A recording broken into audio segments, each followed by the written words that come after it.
이름 없는 작은 마을에 버려진 채 오랫동안 방치된 집이 하나 있었다.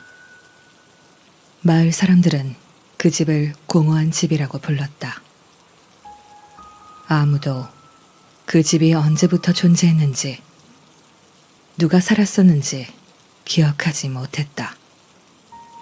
다만 그곳에서 기이한 일이 벌어진다는 소문만이 무성했다. 어느 날 젊은 부부인 지훈과 수연이 이사를 왔다. 그들은 도시의 번잡함을 피하고자 이 마을로 이주했으며 집값이 비정상적으로 싼 이유를 무시하고 그 집을 구매했다. 이사를 준비하며 그 집을 처음 방문한 날, 수연은 이상한 기운을 느꼈다. 집안은 어딘지 모르게 싸늘했고 벽과 바닥에는 오래된 먼지가 쌓여 있었다. 하지만 그녀는 남편을 위해 무서움을 억누르기로 했다. 첫날 밤, 지우는 불쾌한 꿈을 꾸었다.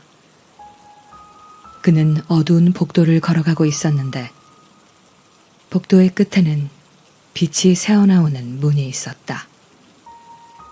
문을 열자 그곳에는 작은 소녀가 앉아 있었다.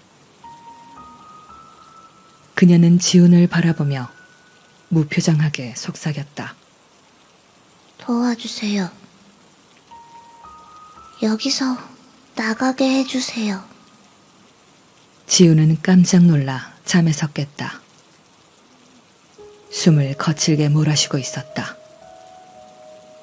꿈이라고 생각했지만 그 소녀의 얼굴과 목소리가 머릿속에 선명하게 남아 있었다.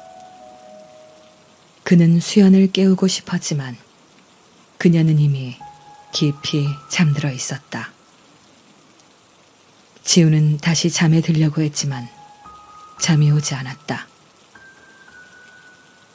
다음 날, 수연은 집안을 청소하기 시작했다. 그러나 아무리 닦아도 벽지의 얼룩은 지워지지 않았고 집안 구석구석에서 이상한 냄새가 났다. 지우는 수연에게 꿈 이야기를 털어놓았고 수연도 그날 밤 이상한 기운을 느꼈다며 걱정을 표했다. 그들은 그저 이사한 첫날의 긴장감 때문이라고 서로를 위로했다. 그날 밤, 수연은 혼자 집안을 둘러보았다. 불안한 마음에 잠이 오지 않아 부엌에서 물을 마시고 있었다. 그러다 갑자기 거실에서 인기척이 느껴졌다. 수연은 혹시 지훈이 깨어났나 싶어 거실로 나갔지만 거기엔 아무도 없었다. 그러나 분명히 누군가의 숨소리가 들렸다. 수연이 돌아서려는 순간 그녀의 등 뒤에서 차가운 손길이 느껴졌다. 그녀는 비명을 지르며 몸을 돌렸지만 아무도 없었다. 하지만 그녀의 몸은 떨리고 있었고 그녀는 더 이상 이 집에 머무를 수 없을 것 같은 공포를 느꼈다. 그녀가 다시 침실로 돌아왔을 때 지우는 여전히 잠들어 있었다. 하지만 그의 얼굴은 고통스러운 표정을 하고 있었다. 수연은 지훈을 깨우려고 손을 뻗었지만 그 순간 지훈의 몸이 갑자기 경련을 일으켰다. 그리고 그의 입에서 낮고 끈적한 소리가 흘러나왔다. 여기서 나가야 해.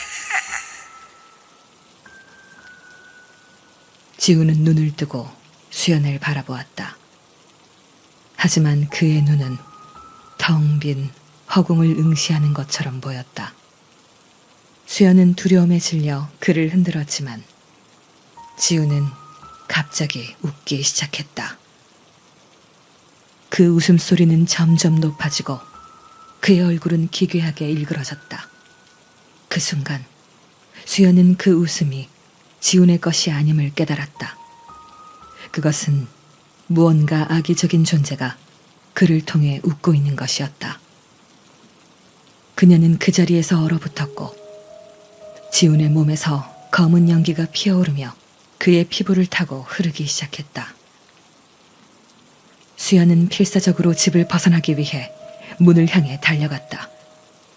그러나 문은 잠겨 있었고 아무리 열려고 해도 열리지 않았다. 뒤에서 지훈의 웃음소리는 점점 더 커졌다. 그리고 그 순간 그녀의 귀에 속삭이는 소리가 들렸다. 여기서 나갈 수 없어. 이제 너도 우리와 함께 할 거야. 수연은 비명을 지르며 문을 두드렸지만 결국 지쳐 쓰러지고 말았다. 수연이 마지막으로 본 것은 지훈의 얼굴이 자신을 내려다보며 그 귀괴한 웃음을 지으며 다가오는 모습이었다. 그 후로 며칠이 지나도록 지훈과 수연은 마을에서 모습을 감췄다. 마을 사람들은 그들을 찾아 집으로 들어갔지만 그곳에는 아무도 없었다.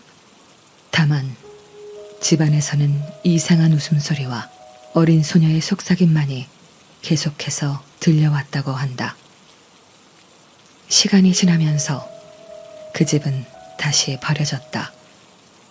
그리고 마을 사람들은 여전히 그 집을 공허한 집이라고 불렀다. 아무도 그곳에 들어가지 않았고 집은 그저 어두운 그림자 속에 점점 더 깊이 잠겨갔다. 그리고 어느 날 또 다른 젊은 부부가 그 집을 찾아왔다.